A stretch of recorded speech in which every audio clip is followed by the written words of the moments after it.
ఏం చేస్తున్నావు అక్కడ? నేనా గులాబ్ జామ్ చేస్తున్నా.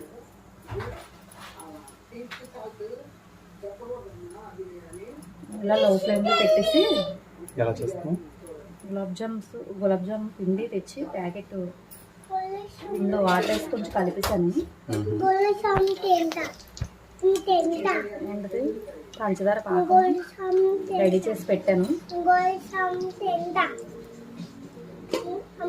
ఆల్రెడీ వేసాను చూడండి, ఇప్పుడే వేసాను కదా.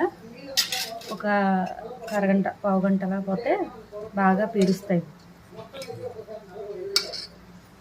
స్మూత్గా గులాబ్ జామ్ రెడీ అయిపోతుంది. ఇప్పటికి సైజు పెద్దదైంది.